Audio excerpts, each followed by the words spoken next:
할렐루야. 하나님께서 우리를 은혜 자리로 부르셨습니다.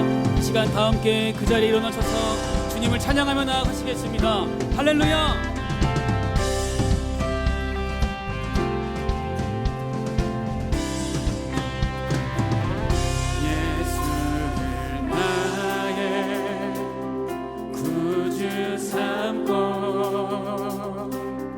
성령과 피로써 거듭나니 이 세상에서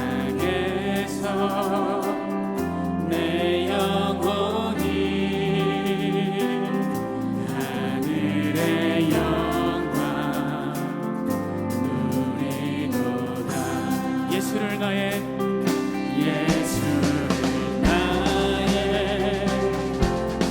주 삼고 성령과 피로써 거듭나니 이 세상에서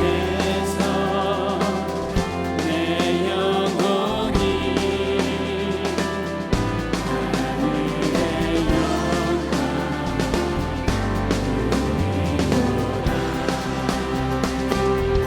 이것이 나의 간증이요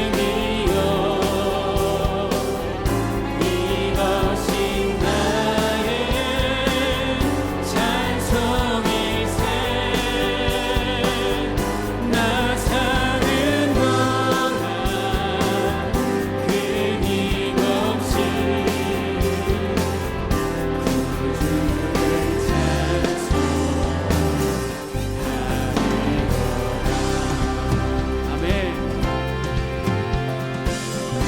온전히 주께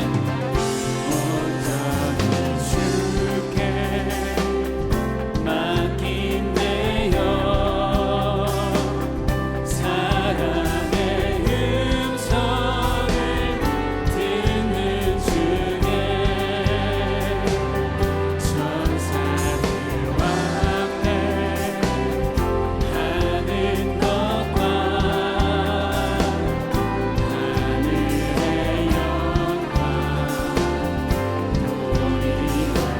주 안에 깊은 누림으로 주 안에 깊은 누림으로 마음의 풍랑이 잔잔하니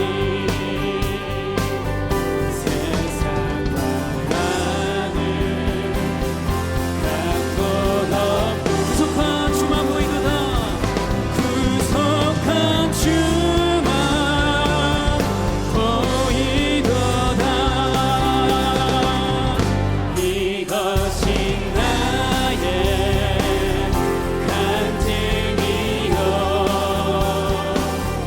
이것이 나의 찬송일세 나 사는 동안 끊임없이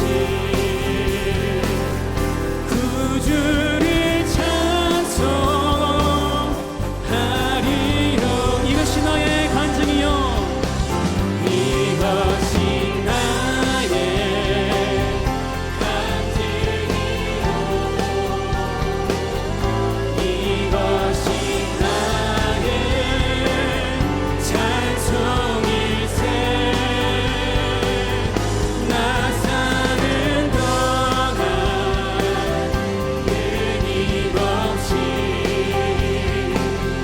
구주를 찬송하리로다.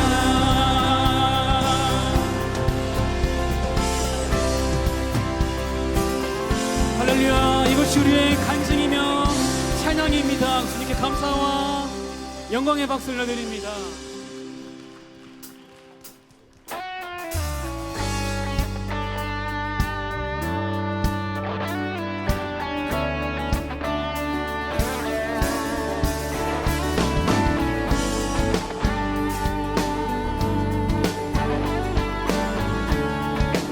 주의 집에 관자 주의 집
주 얼굴 볼 때까지 주 얼굴 볼 때까지 힘을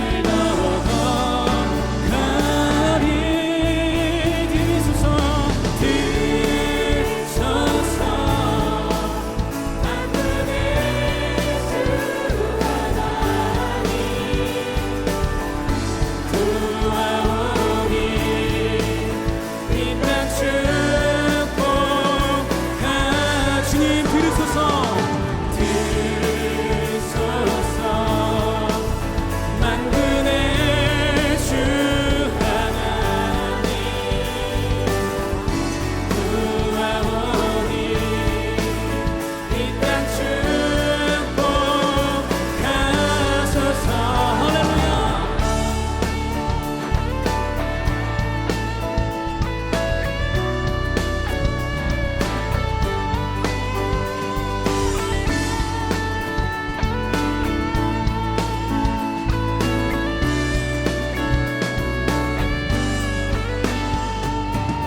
For you are holy,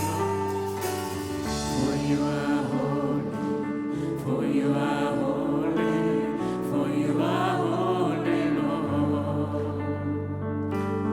for you are holy, for you are holy, for you are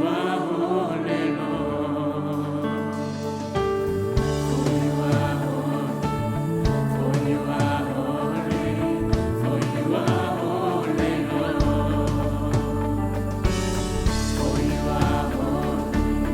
for you are holy, for you are 함께 선포하면서 For you are holy Lord, For you are holy, For you are holy, For you are holy Lord, For you are holy, For you are holy, For you are holy Lord. 들으소서 만군의 주 하나님 구하오니 이 땅 축복하소서. 들으소서 만군의 주 하나님 구하오니 이 땅 축복하소서. 할렐루야. 찬양받기 합당하신 주님만 영광 올려드립니다. 함께 자리에 앉으셔서 찬양하며 나아가시겠습니다.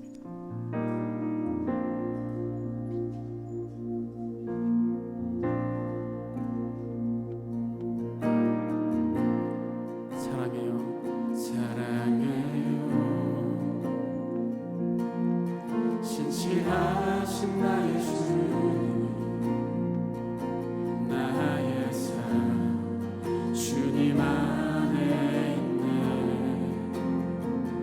눈을 뜨는 아침부터 나 잠들기까지 선하신 주를 노래 사랑해요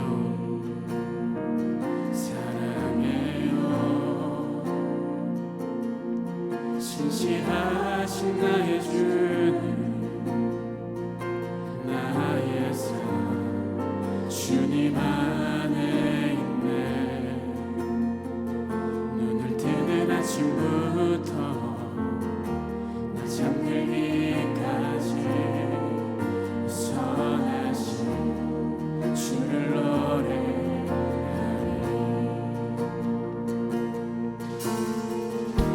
신실하신 나의 주 나의 삶을 인도하셨네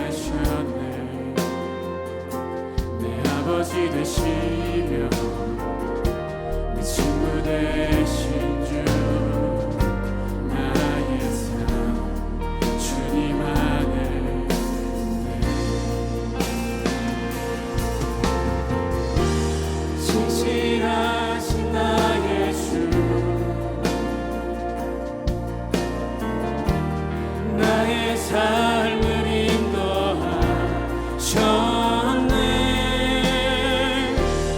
나의 모든 어렵다 선하신 주를 노래. 신실하신 나의 주님, 신실하신 나의 주, 나의 삶을 인도하셨네. 나의 모든 어렵다에 선하신 주를 노래하리. 주님의 선하심이 날 인도하시네. 주님의 선하심이 날 지켜주시네. 주께 엎드려 나의 모든 삶 주님께 드리네. 주님의 선하심이 날 인도하. 주님의 선하심이 주님의 선하심이 날 인도하시네. 주님의 선하심이 날 지켜주시네. 주께 엎드려 나의 모든 삶 주님께 드리네. 주님의 선하심이 날 인도하시네.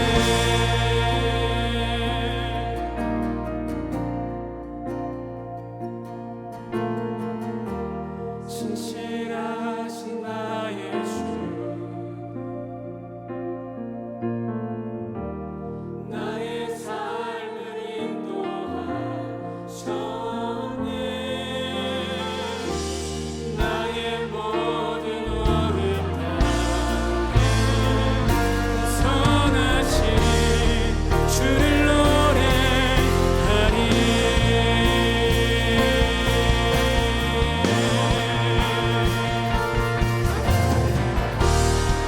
신실하신 나의 주,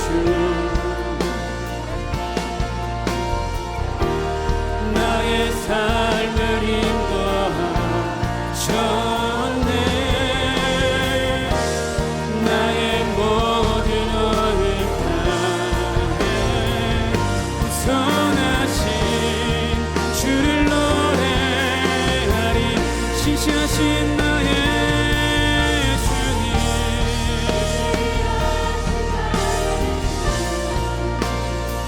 나의 삶을 인도하셨네. 나의 삶을 인도하셨네. 나의 모든 어렵다에 선하신 주를 노래. 오 선하신 주를 노래하리. 선하신 주를 노래. 오 선하신 주를 노래하리. 선하신 주를 노래하리.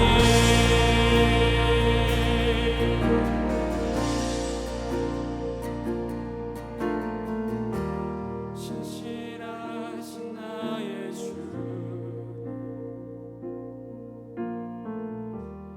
나의 삶을 인도하셨네. 나의 모든 어렵다에 선하신 주를 노래. 선하신 주님, 사랑하는 주님, 오늘 이 찬양 가사의 고백이 우리의 고백이 되게 하여 주시옵소서. 오셔서 메마르고 갈급한 우리의 심령을 만지시는 하나님을 경험하는 이 저녁 되게 하여 주시옵소서. 그렇게 행하실 주님 간절히 기대하고 소망합니다. 감사드리며 이 모든 말씀 살아계신 우리 주 예수 그리스도의 이름으로 기도드립니다. 아멘. 그 주님께 한 번 더 감사와 찬양과 영광의 박수를 드리겠습니다.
날마다 자비를 베푸시며 일용할 모든 것 내려주시니 오 신실하신 주 나의 구주 봄철과 또 여름 가을과 겨울 해와 달 별들도 다 주의 것 만물이 주 영광 드러내도다 신실한 주 사랑 나타내네 오 신실하신 주 오 신실하신 주 날마다 자비를 베푸시며 일용할 모든 것 내려주시니 오 신실하신 주 나의 구주 오 신실하신 주 오 신실하신 주 날마다 자비를 베푸시며 일용할 모든 것 내려주시니 오 신실하신 주 오 신실하신 주 오 신실하신 주 나의 구주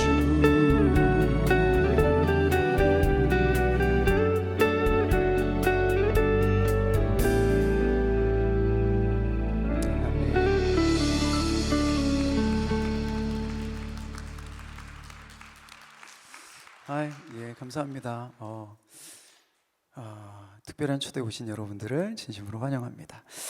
이렇게 멘트를 하니까 제가 꼭 사회자 같네요. 그렇죠? 네, 게스트인데 좀 제 웃자고 드린 말씀인데 이렇게 심각하게 쳐다보시면 네. 너무 이 자리에 저도 초대돼서 너무 감사하고 저는 특별히 이 오늘의 교회에서 그 성가대를 지휘하고 있는 사람이기도 합니다. 아까 프로필에 나왔던 것처럼 오늘의 워십 콰이어에서 지휘도 하고 있거든요. 하나님께서 노래할 수 있도록 저한테 이제 탤런트를 주셨는데 제가 열심히 찬양하고 노래하고 하다가 어느 날 저한테 좀 이렇게 슬럼프가 찾아온 적이 있습니다. 슬럼프가 찾아왔는데 그게 단순하게 노래가 안 되는 그런 슬럼프보다도 조금 더 잘하고 싶은데 제가 잘 못하는 거예요. 제가 느끼기에. 근데 그 생각이 꼬리를 물고 점점 제 땅을 파고 제가 들어가게 되더라고요. 그리고 나니까 나중에는 하나님께서 이거 탤런트로 나한테 주셨는데 좀 더 잘하게 해주시지, 막 그런 하나님을 향한 조금의 원망의 소리도 제가 하던 시간들이 있었습니다. 그때 제게 만나게 하셨던 곡이 지금 이제 불러드릴 한 달란트라는 찬양이거든요. 우리 모두는 하나님으로부터 받은 달란트가 있습니다. 근데 그 달란트 받으신 여러분들이시라면 하나님께서 이미 믿고 주신 거거든요. 그래서 포기하지 마시고 여러분들이 받으신 그 달란트를 최선을 다해서 쓰시면 하나님께서 또 그것을 통해서 여러분들에게, 우리 모두에게 은혜와 평강을 주실 줄로 믿습니다. 노래하겠습니다.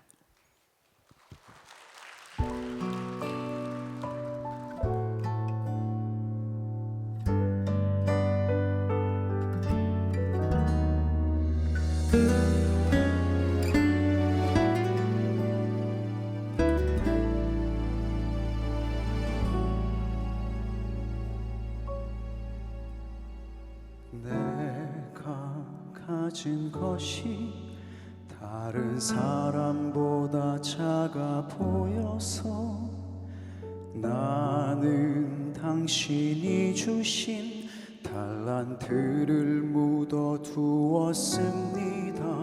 당신이 돌아오기까지 그저 편하게만 살고 싶어서 나는 당신이 주신 달란트를 묻어두었습니다. 성경을 통해 들려주시던 당신의 마음을 알고 나서 묻어두었던 달란트를 다시 꺼내려 합니다. 어떻게 쓰실지는 모르지만 당신께서 주신 귀한 선물 값없이 내 정성 다하여 주위에 쓰고 싶습니다.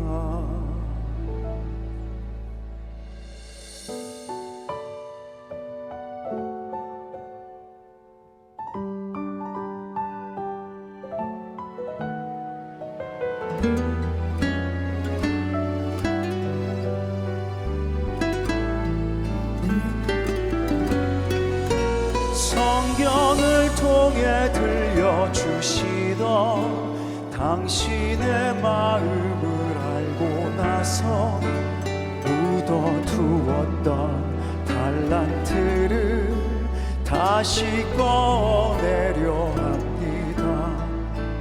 어떻게 쓰실지는 모르지만 어떻게 쓰실지는 모르지만 당신께서 주신 귀한 선물 값없이 내 정성 다하여 주위에 쓰고 싶습니다.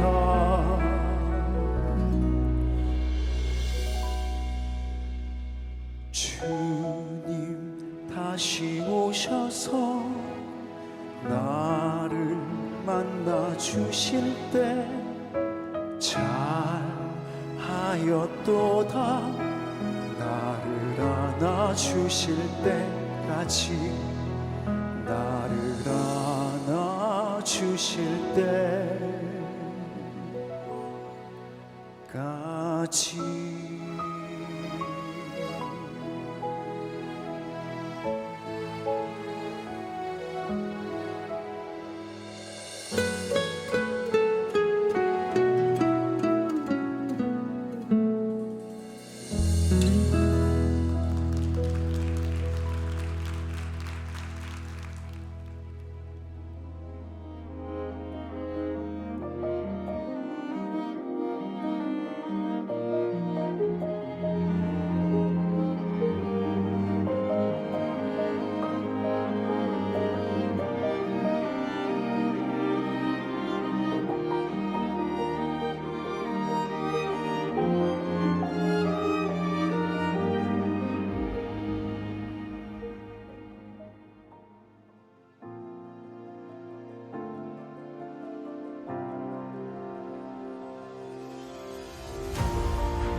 특별한 초대 예배 오신 여러분들을 주님의 이름으로 환영하고 축복합니다. 예배에 정말 잘 오셨습니다. 지금 이 시간에는 예배를 처음 오신 분들이 계시면 저희들이 잠시 환영하고 또 축복하는 시간을 갖고 싶은데요. 예배 처음 오신 분 계시면 손을 들어 표해 주시면 저희들이 잠시 환영할 수 있도록 하겠습니다. 예배 처음 오신 분 계실까요?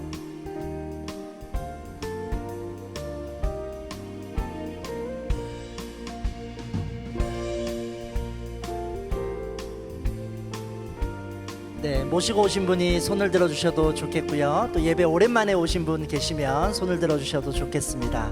손을 들어 표해 주시면 저희들이 환영할 수 있도록 하겠습니다. 네, 뒤쪽에 계시네요. 잘 오셨습니다. 박수로 환영하고 축복하겠습니다. 환영합니다. 네, 또 처음 오신 분 계시면 손을 들어 표해 주시면 좋겠습니다.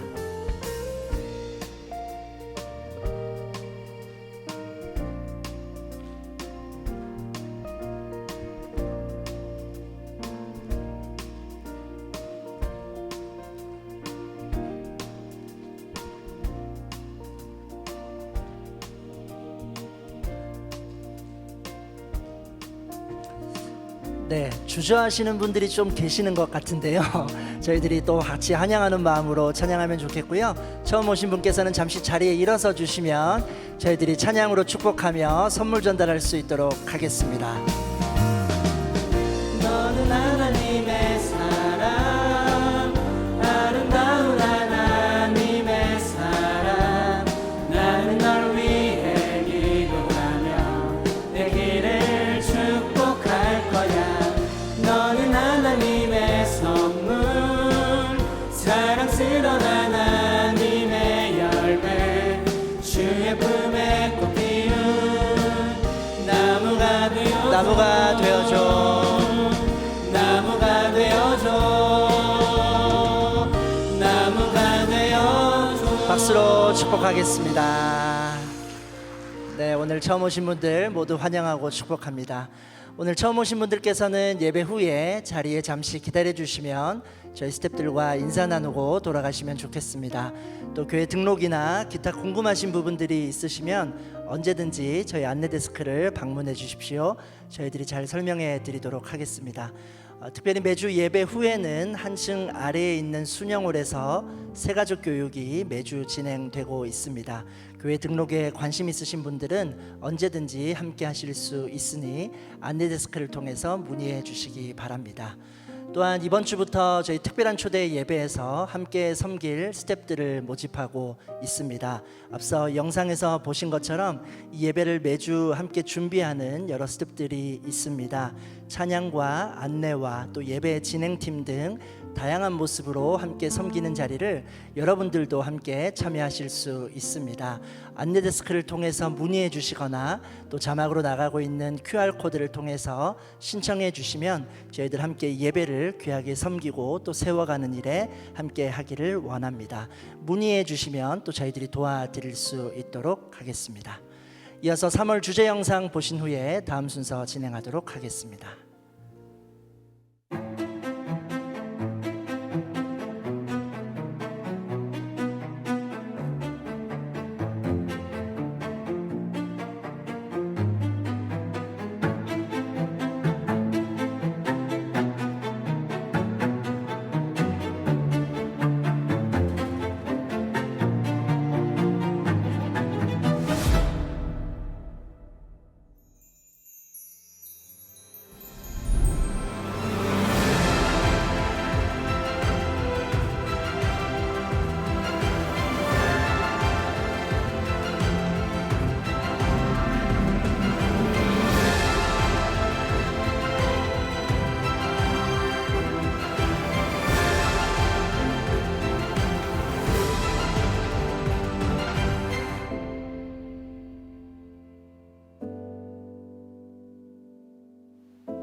네, 오늘도 이 자리에 오신 모든 분들을 축복하고 환영합니다. 우리 박수로 서로를 격려하고 축복하고 환영하겠습니다. 네, 잘 오셨습니다. 네, 잘 오셨습니다.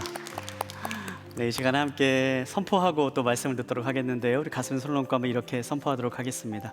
하나님이 우리와 함께 하십니다. 하나님은 나를 사랑하십니다.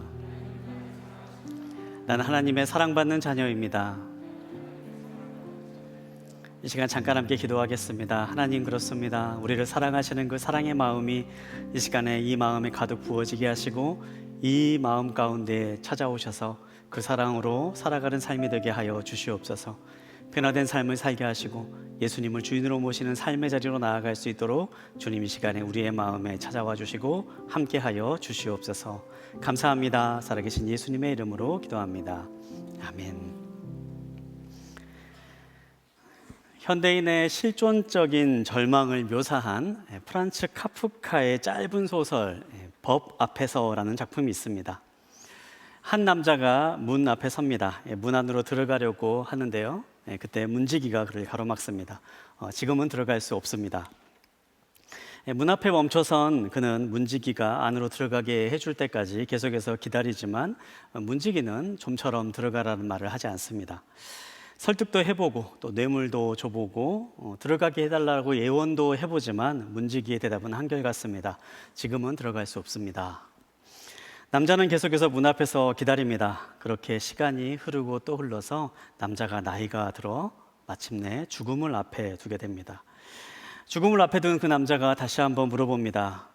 다들 저 문 안으로 들어가고 싶어 할 텐데 왜 이곳에는 나만 혼자 있습니까? 다른 사람은 오지 않는 것입니까?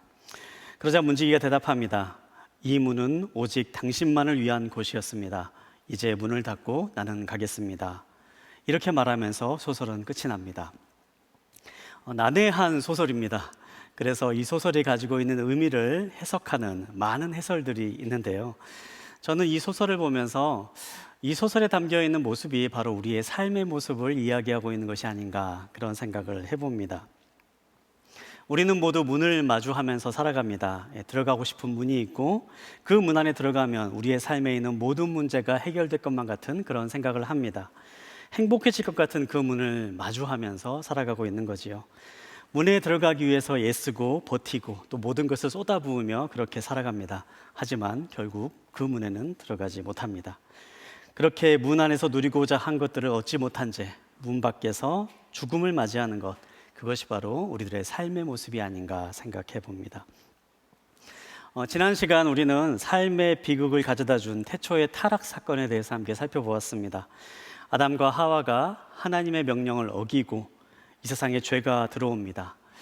자유가 있던 곳에 수치와 두려움이 생겨나고 만족과 기쁨이 있었던 곳이 깨어집니다. 고통과 죽음이 세상에 들어오면서 우리는 문 밖에 서서 죽음을 맞이하는 존재로 전락하고 말았습니다. 오늘 우리가 함께 살펴본 말씀은요, 이제 그 이후에 있었던 이야기들을 함께 살펴보려고 하는데요, 오늘 함께 볼 말씀의 제목은 그래도 하나님은 포기하지 않으셨습니다 입니다. 죄로 인한 절망으로 무너진 자리 가운데에 찾아오시는 하나님, 또 우리를 포기하시는 하나님의 모습을 함께 살펴보려고 합니다. 이 시간 함께 말씀을 나누면서요, 회복의 길을 준비하시는 그 하나님을 만나는 시간 되기를 소망합니다. 그리고 하나님으로부터 오는 희망을 얻고 또 그 자리를 향해서 회복의 약속을 향해서 나아가는 또 결단이 있는 저와 여러분 되시기를 주님의 이름으로 축복합니다. 오늘 또 창세기 3장에 있는 말씀을 함께 살펴보려고 하는데요, 이 창세기 3장의 이 말씀을 우리는 신락원을 담고 있다라는 말을 많이 사용합니다.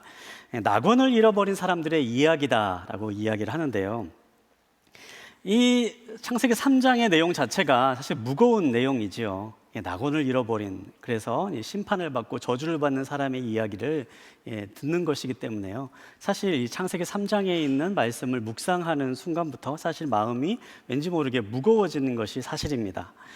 하지만 그럼에도 우리가 이 말씀을 자세히 읽어보면요, 그 속에도 숨길 수 없는 우리를 향한 하나님의 사랑의 마음이 담겨 있다는 것을 발견하게 되는데요, 마치 이런 장면입니다. 혹시 이런 장면 한번 상상해 보시면 좋겠는데요, 사랑하는 자녀가 잘못을 저질렀습니다. 그래서 그 잘못을 벌하기 위해서 아버지가 회초리를 드는 거죠.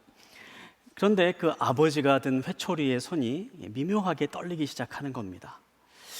자녀를 벌할 수밖에 없어서 회초리를 들지만 그럼에도 숨길 수 없는 아버지의 사랑의 마음이 담겨져 있는 거죠. 저는 이 창세기 3장에 있는 장면이요, 바로 그러한 하나님의 사랑의 마음이 담겨져 있는, 숨겨져 있는 장면이다라고 생각을 합니다. 죄에 대한 심판의 순간에도 멈추지 않는 하나님의 은혜에 대해서 이 시간 함께 살펴보려고 하는데요, 세 가지 함께 말씀을 살펴볼 때에 그 은혜가 이 자리에 계신 모든 분들과 함께 하기를 소망합니다.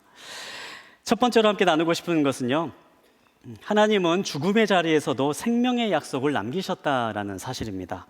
본문에 있는 말씀 함께 살펴보도록 하겠는데요, 창세기 3장 20절에 있는 말씀을 우리 한번 한 목소리로 함께 보겠습니다. 시작.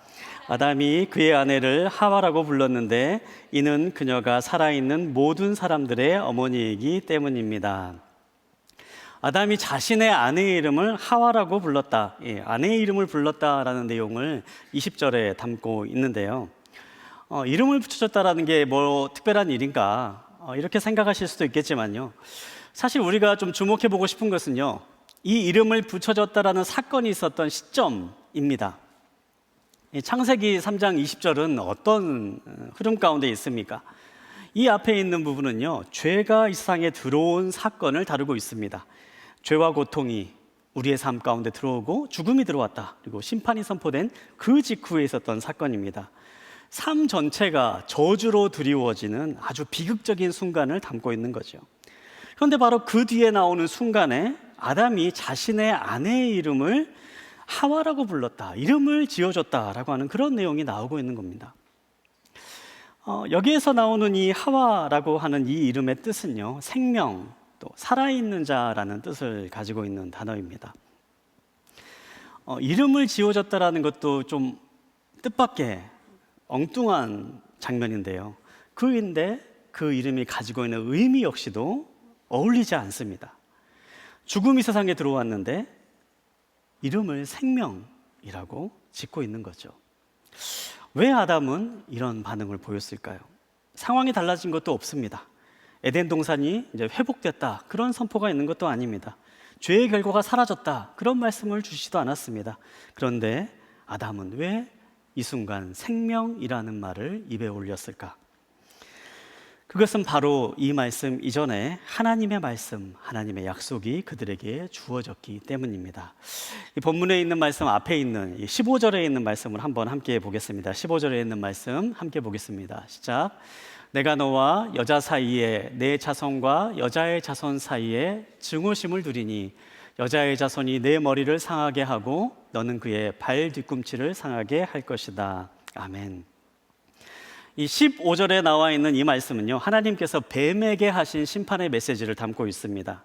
하나님께서는 심판을 선언하시면서 한 가지 약속을 주시죠. 여자의 자손이 뱀의 머리를 상하게 할 것이다, 이런 약속을 주시는 겁니다. 뱀은 사람을 유혹하는 존재였습니다. 타락의 자리로 이끌었습니다. 그리고 세상에 일어난 모든 저주의 원흉이 바로 이 뱀이었습니다. 하나님께서는 이 뱀에 대한 심판의 메시지를 말씀하시면서 뱀에 대한 메시지만을 하신 것이 아니라 그 이후에 일어날 사건에 대해서도 함께 말씀하고 계십니다. 바로 뱀과 여자의 자손 사이에 갈등이 있을 것이다 라는 거죠. 그리고 그 결과 여자의 자손이 뱀의 머리를 상하게 할 것이다, 뱀의 머리를 깨뜨릴 것이다 라는 말씀을 하십니다. 앞으로 있을 다툼을 예고하시면서 결국에는 여자의 자손이 뱀으로부터 승리할 것이다 라는 이 말씀을 하고 계시는 겁니다. 이 창세기 3장 15절에 나와 있는 여자의 자손은요, 예수 그리스도를 가리킵니다. 이 세상에 있는 모든 사람들은요, 다 남자와 여자가 함께함으로 존재하게 됩니다. 하지만 예수님은 다른 분이셨습니다. 예수님은 성령으로 잉태하셨고 마리아의 몸을 빌려, 여자의 몸을 빌려 세상에 오십니다. 오직 여자의 후손으로만 이 땅에 오신 유일한 분이 바로 이 예수 그리스도이신 것입니다. 그리고 그 여자의 자손으로 오신 예수님께서 뱀의 머리를 상하게 하시겠다라는 약속의 말씀을 주시는 거죠. 예수님께서 사탄의 머리를 깨뜨리시고 승리하실 것이라는 예언의 말씀, 죄의 근원이 되는 존재에서부터 이길 것이라는 말씀, 세상을 파괴하고 유혹하는 악한 존재로부터 승리할 것이라는 승리의 메시지가 바로 창세기 3장 15절을 통해서 전해지고 있는 것입니다. 그리고 이 말씀을 들은 이후에 아담의 삶 가운데 희망이 생기게 되는 거죠. 죄로 인해서 죽음이 들어왔고 고통을 받게 되었지만 하나님께서 새로운 일을 시작하신다라는 것을 이 순간 아담이 깨닫게 되는 것입니다. 그리고 지금 이 순간의 저주가 영원하지 않을 것임을, 하나님께서 새로운 계획을 세우실 것임을 이 순간에 아담이 깨달을 수 있었던 것입니다. 그래서 생명이라는 말을 할 수 있게 되었던 거죠. 자신의 아내의 이름을 그 생명의 길을 함께할 배우자로서 생명 하와라는 이름으로 붙여주게 된 것입니다. 이 하와라고 하는 이름은요, 현실에 대한 도피나 낙관을 말하는 것이 아니었습니다. 바로 하나님의 약속에 대한 믿음을 고백하는 것이었습니다. 여러분, 믿음이라는 것이 바로 이런 것입니다. 믿음은 현실을 부정하는 것이 아닙니다. 현실을 모른 척하는 것이 아닙니다. 믿음은요, 현실보다 더 크신 하나님의 말씀을 붙드는 것이 믿음입니다. 절망은 현실을 타고 옵니다. 하지만 소망은 하나님의 말씀으로부터 온다는 것을 기억하십시오. 크리스천의 삶을 그린 기독교 고전 작품이 하나 있습니다. 존 버년이 쓴 철로 역정이라고 하는 작품인데요. 이 소설 가운데 한 가지 인상적인 이야기가 나옵니다. 주인공 크리스천이 길을 가다 길을 잘못 들어 의심의 성이라고 하는 곳에 들어가게 됩니다. 이 성에서 체포당하게 된 크리스천은 절망의 감옥이라는 곳에 갇히게 됩니다. 이 감옥은 온통 캄캄한 어둠뿐인 감옥이었습니다. 더 이상 희망도 없는 절망적인 상황 가운데 크리스천이 잡혀 있게 되는 것입니다. 그곳에서 모진 고난을 당하던 크리스천은 이제 모든 것이 끝났다, 그렇게 자포자기하며 차라리 그냥 이곳에서 죽는 것이 낫겠다라는 그러한 마음을 품게 됩니다. 그런데 그의 곁을 지키던 한 친구가 그런 크리스천에게 이야기합니다. 죽음을 생각하기 전 지금까지 어려움에 처하고 위기에 빠질 때마다 하나님께서 도우셨던 일들을 떠올려보게. 그분이 이 절망의 감옥에서도 자네를 도울 무언가를 예비해 두지 않으셨겠는가? 이런 말을 크리스천에게 하는 것입니다. 이 친구의 이름은 소망이라고 하는 친구였습니다. 소망의 말을 듣는 순간 크리스천은 그동안 잊고 있었던 것을 떠올리게 됩니다. 바로 자기 옷 안주머니에 감추어뒀던 열쇠였습니다. 열쇠를 꺼내보니 그 열쇠에는 약속이라는 글자가 쓰여 있었습니다. 약속의 열쇠를 꺼내고 절망의 감옥에 자물쇠를 넣어보니 신기하게 문이 열렸습니다. 감옥에 빠져나온 크리스천은 소망과 함께 의심의 성을 빠져나와 계속해서 천국을 향한 믿음의 길을 걸어 나가게 됩니다. 소설의 한 장면입니다. 소설의 한 내용인데요. 그런데 저는 이 소설에 나와 있는 교훈이 참 우리에게 많은 것을 다시 한번 생각해 보게 한다, 그렇게 여겨집니다. 절망의 감옥을 여는 것은요, 인간의 결심이 아니었습니다. 절망의 감옥, 가장 어두운 자리에서 절망의 문을 열 수 있는 것은 바로 하나님의 약속이었습니다. 우리가 인생을 살다 보면 분명 절망의 자리를 마주할 때가 있습니다. 모든 것이 사라지고 이제는 끝이다 라고 여겨지는 그러한 순간이 분명 우리의 삶에 찾아오곤 합니다. 우리는 창세기 3장 이후의 세상을 살아가고 있기 때문입니다. 우리들의 마음은 분명 죄로 인해 오염되었고 우리들의 관계는 깨어졌습니다. 우리가 살아가는 세상은 분명 타락한 세상입니다. 그렇게 절망이 우리의 삶을 덮을 때 우리의 삶에 어둠의 이름들이 아름거리기 시작합니다. 모든 것이 끝났다. 이제는 틀렸다. 어쩔 수 없다. 너무 늦어버렸다. 이런 말들이 우리의 삶 가운데 떠오르기 시작하는 것이지요. 하지만 하나님은 그 자리에서 우리에게 말씀하십니다. 우리는 죽음의 이름들을 우리의 삶에 붙이지만 하나님은 그 순간 우리에게 생명을 말씀하십니다.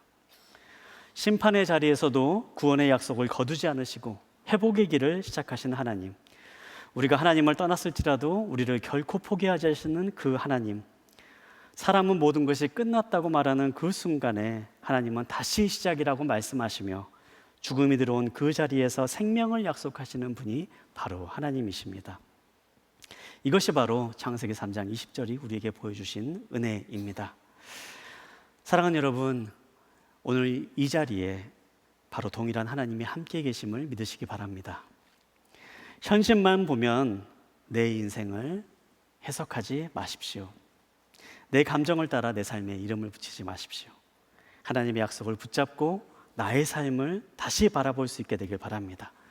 그렇게 우리의 삶 가운데 생명을 주시는 하나님을 기억하며 다시 한번 믿음의 발걸음을 내딛을 수 있게 되기를 소망합니다.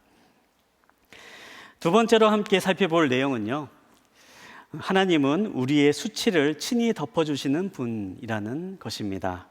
계속해서 창세기의 말씀을 보도록 하겠는데요, 21절에 있는 말씀을 한번 한 목소리로 함께 보겠습니다. 시작. 여호와 하나님께서 아담과 그 아내를 위해 가죽옷을 만들어 입히셨습니다.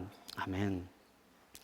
21절에 있는 말씀은 아주 짧은 말씀입니다. 하지만 이 가운데는 또 깊은 의미가 담겨져 있는데요, 이 말씀은 죄를 지은 이후에 인간이 가장 먼저 어떤 일을 했는지를 또 보여주고, 또 동시에 하나님은 또 어떤 일을 하셨는가를 대조적으로 선명하게 보여주는 말씀입니다. 아담과 하와는 죄를 짓고 난 이후에 가장 먼저 무화과 나무 잎을 엮어서 자신의 몸을 가렸다라고 기록되어 있습니다.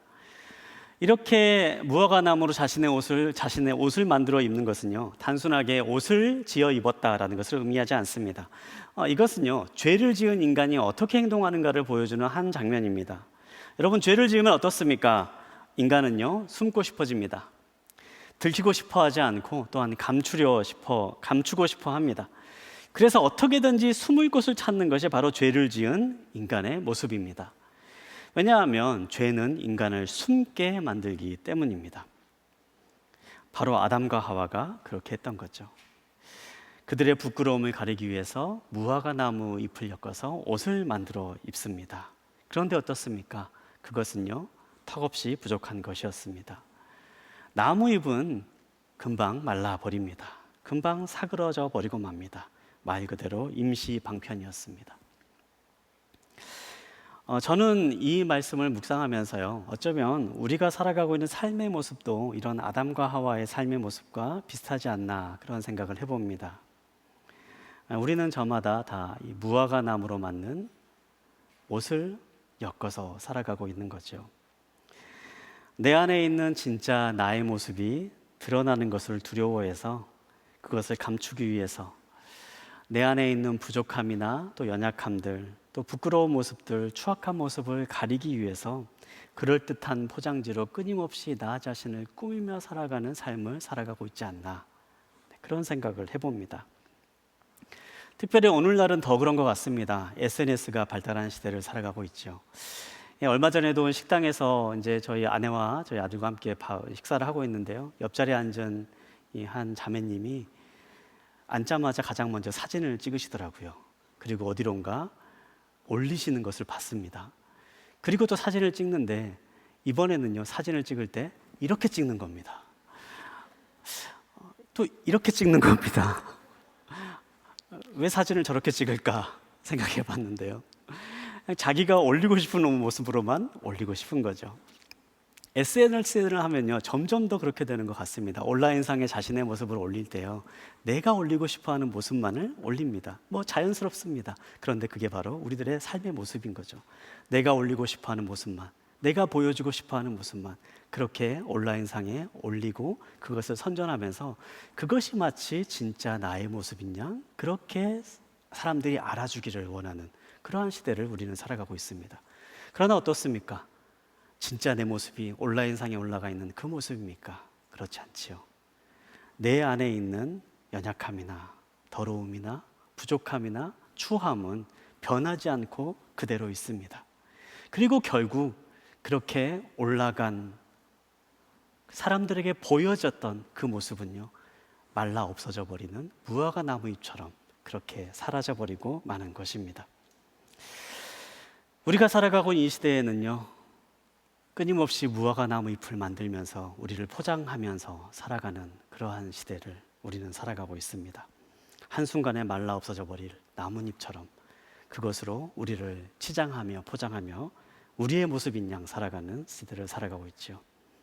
하지만 그것은 결코 영원할 수 없습니다. 한순간에 모든 것이 사라져 버리고 맙니다. 하나님은 어떤 분이십니까? 하나님은 그렇게 무화과 나무 잎으로 옷을 엮어 만든 아담과 하와를 위해 가죽옷을 입혀 주셨습니다. 하나님이 그들의 수치와 부끄러움을 직접 가려주신 것입니다. 하나님은 그들의 죄를 모른 척하지 않으셨고 죄의 문제를 가볍게 다루지도 않으셨습니다. 하지만 그렇다고 해서 그들의 수치를 그대로 내버려 두지도 않으셨습니다. 그들의 부끄러움을 외면하지 않으셨고 그들을 위해 손수 옷을 지어 주십니다. 하나님은 죄를 가볍게 여기지 않으시는 분이시지만 죄인을 수치 속에도 내버려 두지 않으시는 분이심을 기억하십시오. 이것이 바로 하나님의 은혜입니다. 신약 성경을 보면 이런 하나님의 모습을 또 알려주는 예수님의 이야기가 나옵니다. 바로 누가복음에 나오는 말씀인데요. 탕자의 이야기입니다. 탕자는 아버지에게 큰 상처를 주고 유산을 탕진하고 돌아옵니다.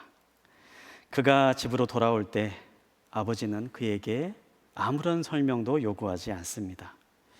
아버지는 아들이 돌아오는 것을 보고 멀리서 아들을 향해 달려갑니다. 그리고 아들을 끌어안습니다. 아들에게 새 옷을 입혀줍니다.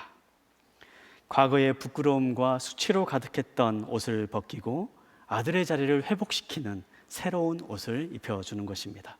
그리고 아들을 위한 잔치를 벌입니다. 탕자는 아들로 설 자격이 없는 수치스러운 모습을 하고 돌아왔지만 아버지는 그 수치를 드러내지 않으시고 덮어주십니다. 새로운 옷을 입히며 아들의 자리를 새롭게 하십니다. 그것이 바로 하나님의 마음입니다. 사랑하는 여러분, 하나님은 결코 죄를 가볍게 여기지 않으시는 분입니다. 하지만 죄인을 수치 속에도 내버려 두지 않으시는 분임을 기억하십시오. 그분은 죄인인 우리를 향해서도 끊임없는 사랑과 은혜를 베푸시는 분이십니다. 그 하나님은 지금도 우리와 함께 계십니다. 하나님은 우리의 가장 부끄러운 지점들을 아십니다.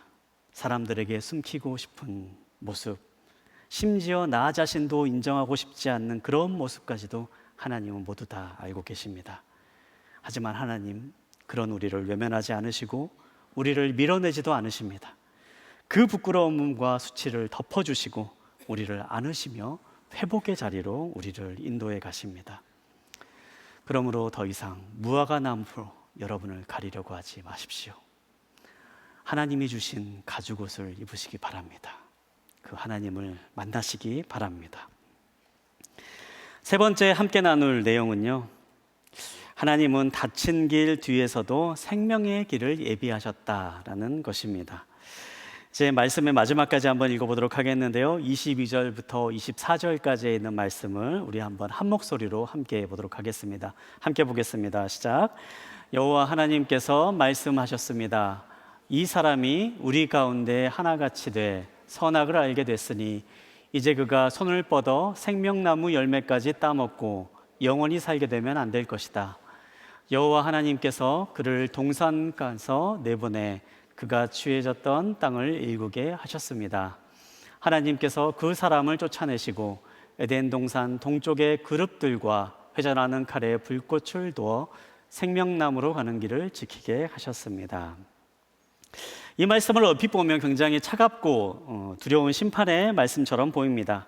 하나님께서는 인간을 이제 에덴 밖으로 내보내시고 생명나무로 가는 길을 막으셨다, 그렇게 기록되어 있습니다. 인간을 쫓아내시며 완전히 밀어내시는 하나님의 모습이 마치 잔인한 모습처럼 그렇게 느껴지곤 합니다. 하지만 본문에 있는 말씀을 자세히 또한 읽어보면요, 하나님께서 왜 아담과 하와를 내보내시고 생명나무로 가는 길을 막으셨는지 그 이유가 분명하게 나와 있습니다. 22절을 보면 이렇게 기록되어 있는데요, 그가 손을 뻗어 생명나무 열매까지 따먹고 영원히 살게 되면 안 될 것이다.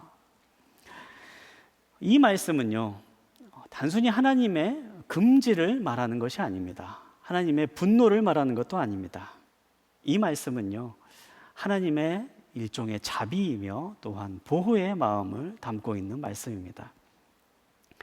여러분, 지금 아담과 하와는 어떤 상태에 있습니까? 바로 죄로 인해 타락된 상태에 있습니다. 그의 마음은 오염되었고 관계는 깨어졌고 세상은 이미 죄와 저주로 물들어 있는 그러한 삶을 살아가게 됩니다. 그런데 어떻습니까? 바로 그때에 아담과 하와가 생명나무를 먹고 영원한 삶을 살게 되면 어떻게 되겠습니까? 영원한 삶은 분명히 축복이지요. 우리는 모두가 영원한 삶을 살고 싶어 합니다. 그런데 그 영원한 삶을 사는 상태가 죄와 사망 가운데 있는, 죄와 저주 가운데 있는 상태라면, 그 영원한 삶을 살아가는 상태가 영원한 고통과 고난 가운데 있는 삶의 자리라면요, 그것은 영생이 축복이 아니고 저주와 같은 것입니다. 하나님께서 생명나무로 가는 길을 막으셨다라고 하는 이 말씀은요, 바로 그러한 하나님의 자비를 담고 있는 것입니다. 저주 가운데서 영원히 살지 않도록 하시는 하나님의 마음, 고통 가운데서 영원히 살지 않게 막으시는 하나님의 보호의 마음이 바로 이 말씀 가운데 담겨져 있는 것입니다. 여기서 우리는 하나님의 사랑의 한 모습을 볼 수 있습니다. 하나님은 때로 우리의 길을 열어주심으로 인해서 사랑을 표현하십니다. 하지만 동시에 때로는 길을 막으심으로도 사랑하신다는 사실을 우리에게 보여주십니다. 하나님은 좋은 분이십니다. 하나님은 우리에게 가장 좋은 것을 주길 원하시는 분이시고 또한 우리의 기도를 들어주시는 분이십니다. 그렇기 때문에 우리가 하나님께 기도하고 나아가면 하나님 우리의 마음에 있는 소원을 들으시고 응답해 주시는 분이시다라고 그렇게 말씀하십니다. 하지만 동시에 우리가 아무리 기도하고 우리가 아무리 원해도 우리의 길을 막으시는 순간 역시 있습니다. 내가 붙잡고 싶어하는 것들을 내려놓게 하시는 순간이 있고 가고 싶었던 문 앞에서 멈추게 하시는 그러한 순간들 또한 있습니다. 그 이유는 무엇입니까? 바로 우리를 사랑하시기 때문입니다. 하나님은 우리를 사랑하시기 때문에 때때로 우리의 길을 막으시기도 하시는 사실입니다. C.S. 루이스는 그러한 하나님의 손길을 건축가로 비유한 적이 있습니다. 우리는 하나님이 우리를 아담한 오두막으로 만드실 줄 알았다. 그런데 하나님은 우리를 궁전으로 만드시려고 벽을 허물고 기둥을 세우신다. 우리는 그 망치질 소리에 놀라 왜 나를 파괴하시나요? 라고 묻지만 하나님은 우리가 상상도 못한 거대한 영광을 준비하고 계신다. 우리의 삶에는 분명 하나님의 계획이 있습니다. 그리고 하나님의 계획은 우리의 생각과는 다를 때가 있습니다. 그렇기 때문에 하나님께서 우리의 삶을 이끌어가는 그 모습이 나의 벽을 허무시는 모습처럼 보여지고 때로는 나의 삶을 파괴하는 것처럼 느껴지는 그러한 순간도 있을 수 있습니다. 하지만 어떻습니까? 그것은 바로 우리의 삶을 오두막이 아닌 궁전으로 만들기 위한 하나님의 과정 가운데 있음을 이야기하는 것입니다. 사랑하는 여러분, 지금 이 순간 여러분의 삶의 자리가 닫힌 문 앞에 있는 것처럼 느껴지는 그러한 분이 계시지 않습니까? 뜻대로 되는 일이 없고 마음대로 열리지 않는, 어디로 가야 할지 모르는 그 순간을 지나고 계신 분이 이 자리에 계시지 않습니까? 그렇다면 오늘 이 말씀을 기억하시기 바랍니다. 닫힌 길이 끝이 아닙니다. 막혔다고 버림받은 것이 아닙니다. 하나님은 때로 길을 열어주심으로 사랑하시고 때로 길을 막으심으로도 사랑하십니다. 우리에게 좋은 것을 주시길 원하시는 한결같은 마음이 우리와 함께함을 기억하십시오. 그리고 그 하나님을 신뢰하십시오. 더 깊은 생명의 길로 인도하시는 그 하나님의 손길을 기억하며 닫힌 길 위에서도 생명의 길을 예비하시는 그 하나님을 이 시간에 마음에 품을 수 있게 되기를 소망합니다. 자, 말씀을 마무리하겠습니다. 하나님은요, 죄를 결코 가볍게 넘기시는 분이 아니십니다. 죄를 심판하시는 거룩하신 하나님이십니다. 하지만 그렇다고 해서 심판으로 우리의 삶을 끝내시는 분이 아니심을 기억하십시오. 하나님은 죽음의 자리에서도 생명의 약속을 주셨고 수치의 자리에서는 가죽옥을 입혀 주셨습니다. 닫힌 길 앞에서는 더 큰 비극을 막아주셨고 마침내 새로운 생명의 길을 우리에게 열어주셨습니다. 하나님은 심판하시는 분이시지만 그 심판 속에서도 우리를 결코 포기하지 않으시는 분이십니다. 오늘 말씀을 시작하면서요, 프란츠 카프카의 법 앞에서라는 소설로 말씀을 시작했습니다. 우리는 모두 문 앞에 서 있는 존재입니다. 문 안으로 들어가고 싶지만 우리의 힘으로는 결코 들어갈 수 없는 문 앞에 서 있는 존재입니다. 어떻게든 들어가 보려고 애쓰고 또 그 문 앞에서 기다리면서 살아가지만 결국 끝내 들어가지 못한 채 죽음으로 사라져버리고 마는 그러한 허무한 삶이 우리의 삶입니다. 죄가 들어온 이후에 우리가 살아가는 삶의 모습이 바로 그러한 모습이었습니다. 하지만 성경은 우리에게 다른 이야기가 있음을 전해주십니다. 우리의 삶이 결코 그 자리에서 끝나지 않는다 말씀하십니다. 우리의 힘으로는 들어갈 수 없는 그 문을 먼저 열고 나오시는 분이 계셨습니다. 바로 예수님이십니다. 예수님은 우리를 위해 이 땅에 오셨고 우리와 함께 하셨으며 우리의 모든 약함을 짊어지시고 십자가에서 대신 죽으셨습니다. 그리고 죽음에서 부활하심으로 악의 모든 권세를 깨트리시고 승리하셨습니다. 우리에게 영원한 생명을 주시기 위해, 우리에게 영원한 승리를 주시기 위해 예수님 우리의 삶 가운데 찾아오십니다. 여러분이 실패했다고 할지라도 하나님은 당신을 포기하지 않으십니다. 여러분이 부끄러움에 있을지라도 하나님은 당신을 외면하지 않으십니다. 문이 닫혀 있어도 하나님은 당신의 이야기를 그곳에서 끝나게 하지 않으십니다. 우리를 찾아오시는 예수님을 붙잡으십시오. 그 주님이 주시는 은혜를 기억하십시오. 주님과 함께 걸어가는 축복을 누리며 오늘도 계속해서 믿음의 길을 걸어 나아가시는 이 자리에 계신 모든 분들 되시기를 주님의 이름으로 축복합니다. 함께 기도하겠습니다. 사랑하는 하나님, 죄를 가볍게 여기지 않으시지만 그럼에도 우리를 결코 포기하지 않으시는 하나님을 이 시간에 우리의 마음에 새기기를 원합니다. 죽음의 자리, 저주의 자리에서도 생명을 말씀하시고 우리의 부끄러움과 수치가 드러나는 자리에서도 우리를 덮어주시며 닫힌 길 뒤에서도 살 길을 예비하시는 주님을 이 시간 바라보게 하여 주십시오. 우리의 삶을 향해 오시는 예수님과 함께 동행하는 삶을 살아가게 하여 주시고 예수님을 나의 마음의 주인으로 모시며 붙들며 살아가는 삶을 살아가게 하여 주시옵소서. 그분 안에 있는 생명과 소망을 누리며 살아갈 수 있도록 도와주시고 주님께서 주시는 영원한 기쁨 가운데에 살아갈 수 있도록 이 시간에 함께하여 주시옵소서. 이 시간에 여러분의 마음 가운데에 예수님을 주인으로 모시기를 원하시는 분이 있다면 이 시간에 함께 가슴에 손을 얹고 함께 기도했으면 좋겠습니다. 이 시간에 제가 드리는 기도를 잠깐 함께 따라해 주시기 바랍니다. 사랑하는 하나님, 이 시간 이 마음에 주님을 모시기를 원합니다. 예수님을 나의 마음의 주인으로 모십니다. 함께하여 주시옵소서. 주님을 떠난 나의 삶이 죄악임을 고백합니다. 이제 그 죄에서 돌이켜 주님과 함께하기를 원합니다. 제 마음 가운데 들어와 주십시오. 주인이 되어 주십시오. 영원한 생명을 누리게 하여 주십시오. 그렇게 하실 주님을 찬양합니다. 살아계신 예수님의 이름으로 기도합니다. 아멘. 제가 축도함으로 예배를 마치겠습니다. 이제는 길이요 진리 되신 예수 그리스도의 은혜와 우리를 사랑하시되 죽기까지 사랑하시는 하나님의 놀라우신 사랑과 우리를 삶의 자리자리마다 계속해서 인도하시며 보호하시는 성령님의 놀라운 역사가 오늘 이 자리에 함께 말씀을 듣고 우리의 삶을 찾아오시는 예수님과 함께 동행하며 주님이 주시는 축복을 누리며 전하는 삶을 살기를 소망하며 다짐하는 이 자리에 모인 모든 믿음의 식구들 머리 위에와 그 가정과 일터와 자녀 위에 이 나라의 민족과 선교사님 위에 이제로부터 영원히 함께 하시기를 간절히 축원하옵나이다. 아멘.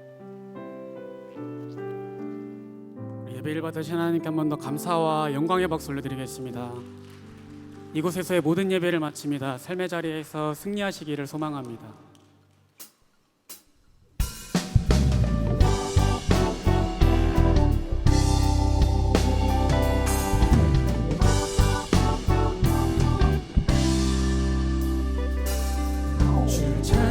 모든 자들이 주로 말미암아 기뻐하고 즐거워하게 하시며 주의 구원을 사랑하는 자들이 항상 말하기를 하나님은 위대하시다 하게 하소서. 주를 찾는 모든 자들이 주로 말미암아 기뻐하고 즐거워하게 하시며 주의 구원을 사랑하는 자들이 항상 말하기를 하나님은 위대하시다 하게 하소서. 주는 나의 도움 나를 건지시느니 여호와여 지체 말고 내게 임하소서. 가난하고 궁핍한 내 마음 가운데 여호와여 속히 임하소서. 주는 나의 도움 나를 건지시느니 여호와여 지체 말고 내게 임하소서. 가난하고 궁핍한 내 마음 가운데 여호와여 속히 임하소서.